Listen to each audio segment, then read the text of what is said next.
காய்கறி சாப்பிட்றதுனால ஒருத்தவங்களுக்கு பிரெயின் சர்ஜரி வரைக்கும் ஆயிருக்கான். என்ன ஆச்சரியமா இருக்கா?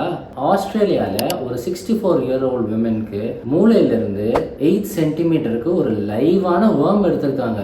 அந்த 64-year-old விமன் சடனாக ஹெட்ஏக்ஸ் சீரியஸ் வரா மாதிரி இருக்குது. மல்டிபிள் டைம்ஸ் டாக்டர்ஸ் கிட்ட போயிட்டு என்ன காஸ்ட்னே கண்டே பிடிக்க முடியல.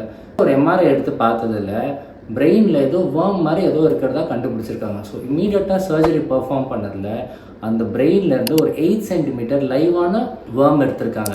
இதுக்கு டாக்டர்ஸ் என்ன சொல்கிறாங்கன்னா, அவங்க மலைப்பாம்பு நிறைய இருக்க ஏரியாவில் இருக்கிறதுனால அவங்க சாப்பிட்ட வெஜிடபிள்ஸில் அந்த மலைப்பாம்போட கழிவு இருந்து அதை சாப்பிட்டு அதில் வேர்ம் இருந்து அது பிரெயின் வரைக்கும் போயிருக்கலாம்னு சொல்லிட்டு.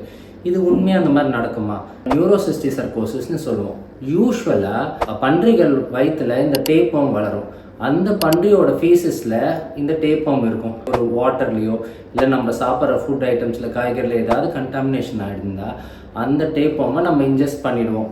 அந்த டேப்பம் நம்மளோட வயிற்றுக்குள்ளே வளர ஆரம்பித்து அது மூளை வரைக்கும் போகும். அது ரொம்ப காமனாக ஹெட்ஏக்ஸ், சீஜர்ஸ், ரொம்ப சிவியரான கேசஸில் கோமா அண்ட் டெத் கூட காஸ் பண்ணலாம். ஸோ இதுலேருந்து என்ன தெரியுது? நம்ம வீட்டில் அடிக்கடி கையை கழுவு, பழம் சாப்பிட்றோமோ வெஜிடபிள் சாப்பிட்றோமோ நல்லா கழுவிட்டு அதை சாப்பிடுங்கன்னு சொல்கிறதுல உண்மை இருக்குன்னு தெரியுது. இன்ட்ரெஸ்டிங்காக இருந்ததுன்னா கமெண்ட் பண்ணுங்கள்.